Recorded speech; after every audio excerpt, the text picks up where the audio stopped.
La doctora Frania Barrón, a quien le damos la bienvenida. Frania, ¿cómo estás? ¿Qué tal, Carla? Muy contenta de estar aquí nuevamente. Hoy vamos a hablar de un tema muy interesante que es acerca del síndrome de Guillain-Barré. Primero que nada, cuando nosotros nos hablan acerca de un síndrome, tenemos que saber que un síndrome se compone de un conjunto de signos y síntomas característicos de una enfermedad. Entonces, si nosotros tenemos lo que viene siendo conceptos erróneos o tenemos algún concepto que se forma tabú acerca de Guillain-Barré, mucha gente no conoce qué es la enfermedad. Primero que nada, saber que es una enfermedad que no es transmisible, o sea, a esto me refiero que no es contagiosa. Guillain-Barré es una enfermedad que tú adquieres, por lo tanto es autoinmune. Y es aguda porque su instalación es súper rápida. En menos de 4 semanas nosotros podemos ver síntomas. ¿Y qué pasa aquí? Guillain-Barré se caracteriza por tener una afección en lo que viene siendo el sistema nervioso periférico y produce una lesión de los nervios que el impulso que producen los nervios para nosotros realizar los movimientos falla y es cuando el paciente comienza a producir debilidad y parálisis de lo que viene siendo los miembros inferiores. El paciente tiene alteraciones en la marcha y también puede llegar a tener complicaciones o secuelas graves como es alteración de los músculos de la respiración. Por lo tanto, nosotros consideramos al Guillain-Barré como una emergencia médica, ¿no? La consideramos como un problema grave de salud, el cual se debe de atender a tiempo. Y bueno, la presentación es muchísimo más frecuente en hombres que en mujeres y también el rango de edad se puede presentar a cualquier edad, incluso en niños, pero es más frecuente que se presente en la edad adulta, alrededor de los 30 o 50 años. El 70% de las veces está asociado a lo que viene siendo una infección gastrointestinal 2 semanas previas al inicio de los síntomas de Guillain-Barré. Okay. Es una asociación, pero en sí el origen se desconoce, no se sabe por qué se produce el Guillain-Barré. 70 u 80% de las veces está asociado a una infección gastrointestinal, principalmente a una bacteria que se llama Campylobacter jejuni.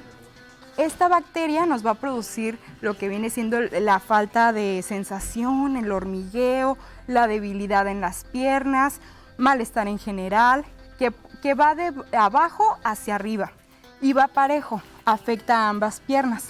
Esta es una característica típica del Guillain-Barré. Entonces, tenemos que Guillain-Barré existen muchísimas variantes. Hoy estamos hablando de la clasificación típica o la clásica. Entonces, ¿qué pasa si yo tengo un paciente que llega a tener una afección de arriba abajo? A eso le llamamos síndrome de Miller-Fisher, que también es una variante del Guillain-Barré. De hecho, es la variante más frecuente que tiene Guillain-Barré y por lo mismo su diagnóstico puede ser confuso, ya que a veces se puede presentar o llegarnos el caso y no sospechamos de primera instancia porque es poco frecuente y es lo que hace que sea difícil el diagnóstico. Entonces, ya que sabemos que hay asociados, por ejemplo, hay muchas dudas acerca de que si las vacunas producían Guillain-Barré, esto es un concepto totalmente erróneo. No tiene nada que ver una vacuna con desarrollar lo que viene siendo Guillain-Barré. Se ha visto que asociaciones, pero en 1 millón de aplicaciones, un caso. Okay. Por lo mismo, siempre la vacunación va a ser lo más importante y no hay que dejarnos de vacunarnos. Lo mismo pasa con las complicaciones del COVID-19. Esta gráfica me encanta porque son las 8A del Guillain-Barré. Aguda porque se instala en menos de 4 semanas. Ascendente ya que inicia de los pies y va subiendo hacia lo que viene siendo el tronco superior. A ambos lados porque simétrica, afecta a ambas piernas por igual. Y el antecedente de infección, principalmente una infección del tracto gastrointestinal o también puede ser del tracto respiratorio. Arefléctica porque el paciente tiene alteración en lo que viene siendo los reflejos tendinosos del cuerpo. Afebril ya que no hay antecedente de haber tenido fiebre. Disociación albuminocitológica ya que uno de los diagnósticos que realizamos es mediante el líquido cefalorraquídeo, mediante una punción lumbar.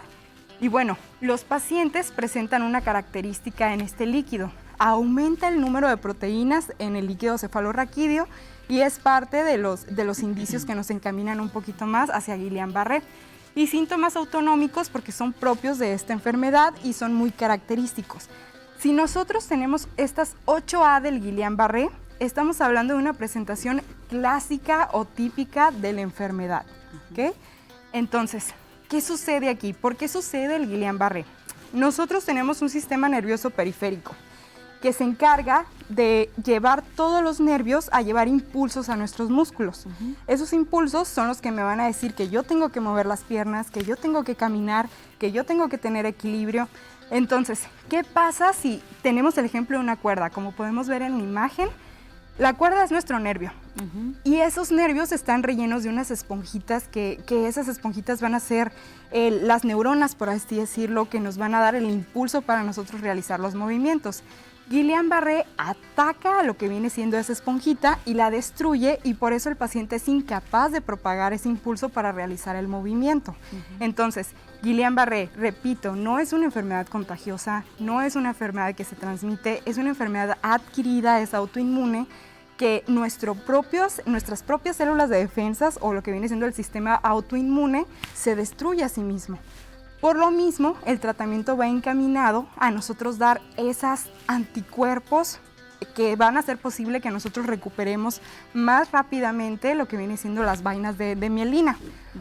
El concepto médico es una polineuropatía aguda, desmielinizante, autoinmune. Y me van a decir ustedes, ¿qué es esto? Pues básicamente se resume en esta explicación. Supongamos, de la nada te levantas, un día comienzas a tener debilidad en las piernas, alteración en la marcha, falta o sensación de hormigueo. Y que el único antecedente que tenemos es que hace 2 semanas tuviste una infección gastrointestinal, una diarrea o una gastroenteritis, y que con el tiempo progresa tan rápido que produce parálisis. Por eso la importancia de nosotros nuevamente producir que estas vainas de mielina que recubren a los nervios se construyan nuevamente, ayudar a reparar el daño de forma temprana. Frania, ¿el daño que se ocasiona es reversible o lo que ya te sucedió o eso que ya perdiste ya no lo puedes recuperar? Claro, de hecho, si nosotros hacemos una intervención temprana, se ha visto que 80% de los pacientes con Guillain-Barré llegan a caminar completamente otra vez como lo hacían normalmente alrededor de los 6 meses. Obviamente, estos pacientes llevan una terapia, que la terapia puede durar incluso semanas, incluso hasta un año.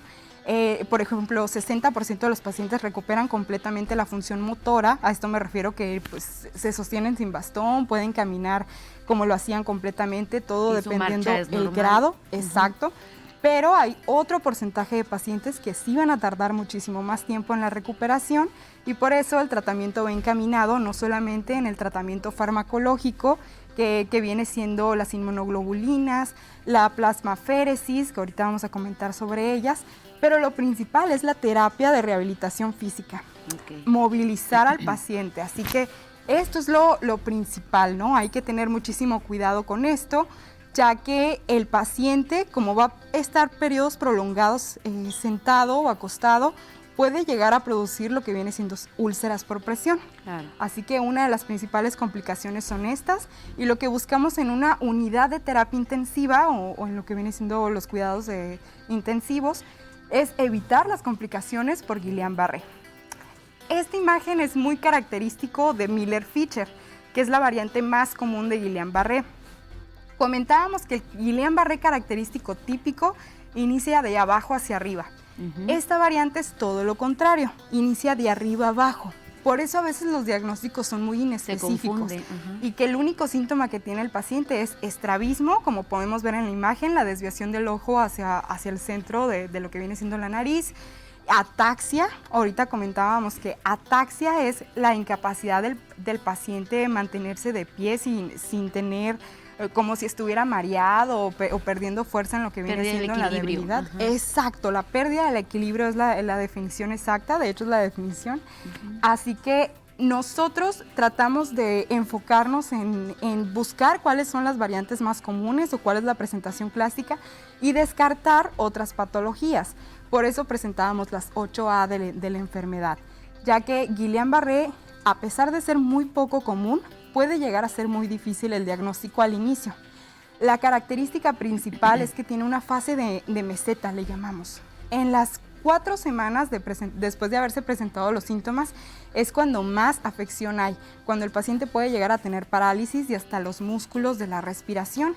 Y era por lo que decíamos que el paciente debe de tener, estar en una unidad de cuidados intensivos, ya que pueden requerir hasta aparatos que los ayuden a respirar. A respirar, exacto. Plasmaféresis es uno de los tratamientos para ayudar a una recuperación más pronta en los pacientes con Guillain-Barré, pero hay que saber que el tratamiento de elección en México es la terapia con inmunoglobulinas, que era lo que comentábamos ahorita. Las inmunoglobulinas es literalmente darle antígenos al cuerpo, como si fuera una dosis de vacuna, pero esto mediante la sangre, para que los nervios vuelvan a recuperarse y vuelvan, por así decirlo, a recuperar su vaina de mielina y que el paciente no tenga las complicaciones por Guillain-Barré, que es lo más temible. Y la plasmaféresis es básicamente también tener lo que viene siendo los anticuerpos en sangre por medio de un donador, separan el plasma y lo pasan al paciente. Esto no es el tratamiento, por así decirlo, que va a curar al paciente. De hecho, se dice que Guillain-Barré no tiene cura, pero ayuda a que el paciente se recupere más pronto. Es un conjunto de tratamientos, siempre les digo es multidisciplinario. Aquí el aspecto psicológico, el aspecto de rehabilitación física, el evitar las complicaciones como son la formación de úlceras, es en conjunto todo el tratamiento para Guillain-Barré. Pues sumamente interesante la explicación que nos acabas de dar el día de hoy, Frania Barrón. Ella es médica general y le agradecemos mucho su presencia aquí en el programa de Familiarmente.